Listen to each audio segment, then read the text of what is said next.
There's a certain term that's been in the gaming community for a really long time that I've always had a bit of a problem with. That term is spiritual successor. I think the term is valid, but my issue with it is a little bit harder to explain. Right off the bat, just let me clarify that when I say spiritual successor, I don't mean games that are made by the same company. Like how people call 𝘿𝘼𝙍𝙍 a spiritual successor to Radiant Silvergun. That's not what I mean. What I mean is something like Wargroove, a spiritual successor to Advanced Wars, or 𝘿𝘼𝙍𝙍 being a spiritual successor to Mega Man Battle Network, or in the case of this video in question, Dark Deity 2, a spiritual successor to, everybody say it, Madden. I really like to browse around on Steam and see what catches my eye. There's so many games that come out these days, it's impossible to ever have your finger totally on the pulse of the industry, right? My issue with these successors is that, if I can just be totally honest,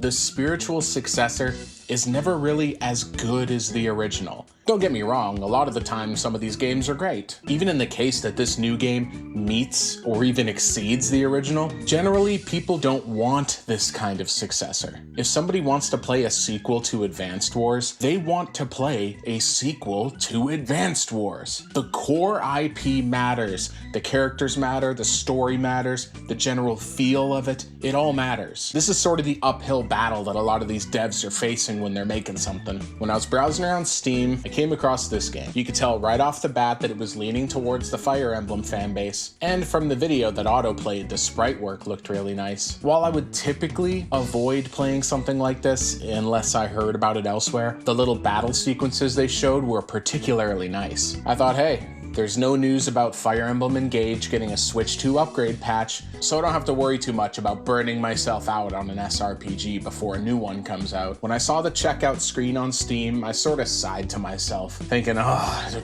do I even want to play this? And then I installed it and I thought to myself, man, I shouldn't have bought this. Then I booted it up and was greeted by a splash screen from a company I'd never heard of. And I thought, well, rev up the refund button, fuckers. And for a second, I decided I wouldn't be such a dick. And holy shit!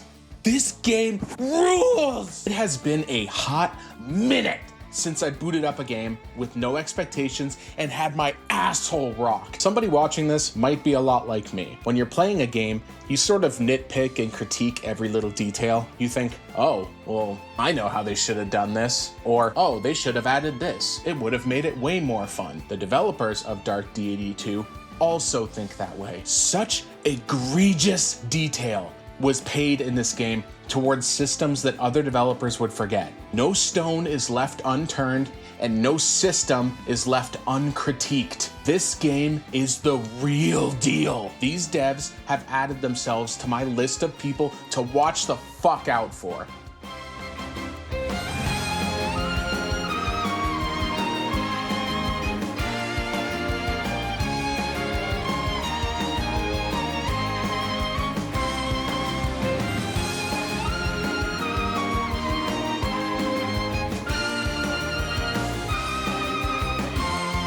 So yeah, it's a Fire Emblem clone, if that's how it helps you think about it. And there's an overarching story, and then you fight through maps and yada yada. You have your difficulty settings that obviously match Fire Emblem: easy, medium, hard, and classic versus not classic. If you're not a Fire Emblem fan, the classic mode just means characters stay dead forever once they die. So if one of your guys dies during a mission, you reset the game. It's just kind of tradition at this point. You know what I think about the story in this game? I don't know. I haven't been paying attention to it. When I booted it up, I just skipped through all the talking so I could get to the game. I don't know, I was feeling clicky. An interesting first thing, by the way, I've never actually played one of these games using mouse controls. And now, I don't know if I can ever go back. The ease of moving between the map and clicking on where to go is really seamless. We could go through piece by piece and kind of dissect the levels on their own. We could go to a pros and cons list with everything you gotta know, but I don't feel like doing that. Instead, I'm just gonna take a few of the key things that I usually dislike about these games, and we'll see how Dark Deity handles it. First issue, massive power differences between your units. And yeah, it's fine if one guy's strong as shit and the other guy's a little baby, that's not what I mean. I mean keeping everybody around the same level. Something that always seems to happen is you have some really tanky, strong guy or something, and you send him into battle, he tanks everybody, kills them all, and he's level 50, and then your other characters are just level 4 and 5 sitting around him.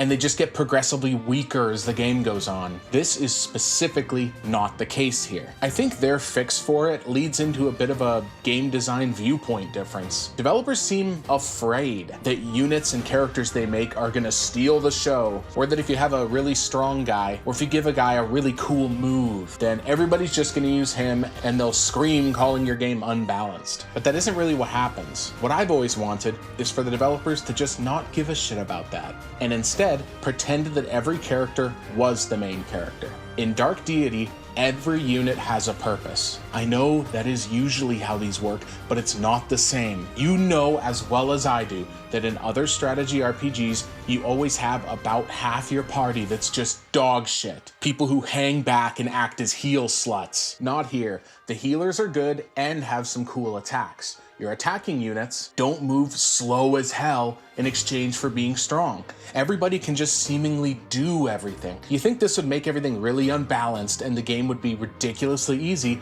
but it isn't. I've always assumed there was just some magical reason why developers didn't make these games like this. Now I know it was all bullshit. Yeah, make every unit strong and make every turn with every unit exciting. My next problem would be not enough ways to get stronger. That might sound strange, but what I mean is there should be a way to power up your units other than just leveling them. There's a lot of games in this genre that don't even have equipable gear for your units. So really, they're just either level 5 or level 6. Level go up, number go up. But Dark Deity crams multiple systems in here. You can equip multiple rings onto each unit. You can equip multiple runes onto both sides of your unit's gear, and obviously gear on the units. When you go through missions, you get these points here that you can use to upgrade individual skills. Every unit has multiple classes to pick from, and these classes really do make a difference. And what I am so goddamn grateful for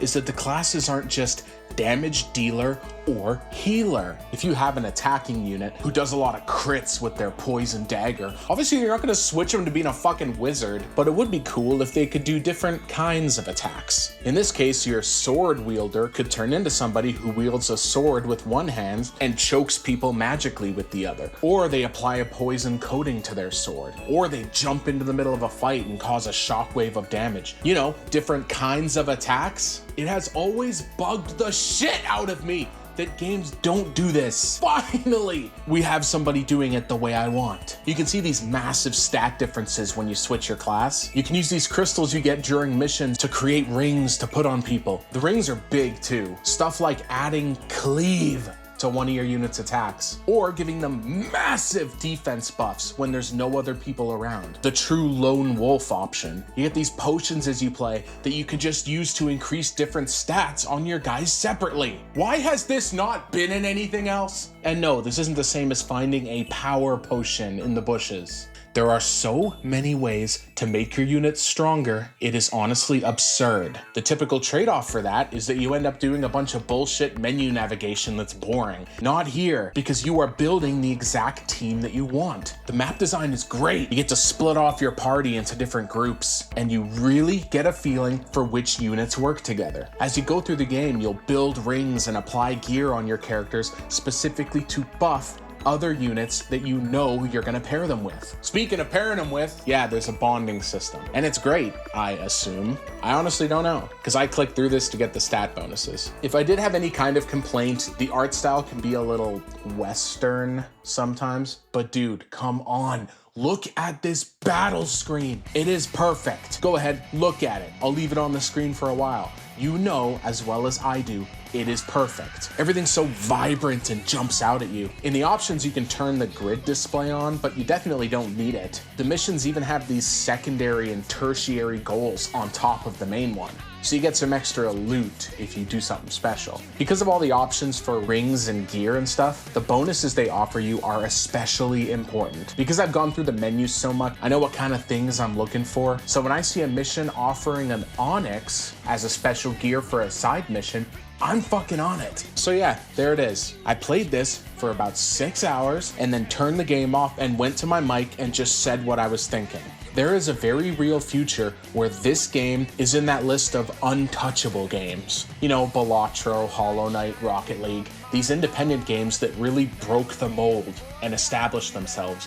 These guys are gonna be huge. And if you're like me and you have an even faint interest in this kind of genre, bro, it is unfathomable how this team was able to do this. I can't think of any flaws here. I've been playing for hours and days now, and I don't even know what to say. All the units are powerful, every mission is fun and fair and challenging. The art is beautiful. I haven't come across anything that I would consider to be bullshit yet. The couple times I got tripped up, it was obviously my fault, because I just pushed a little too far. I'm almost done this guy now, and I already got ideas in my head for how I'm gonna do my next playthrough. I wonder if the devs know what they've created here. Actually, I can prove that they know they have a banger. When you're selecting your difficulty here, it specifically mentions that the harder difficulty is for your next playthrough. That's fucking confidence. Go buy this shit. Do whatever you gotta do to play it. This game's the real deal. Final note, Cassandra, best girl. Fight me.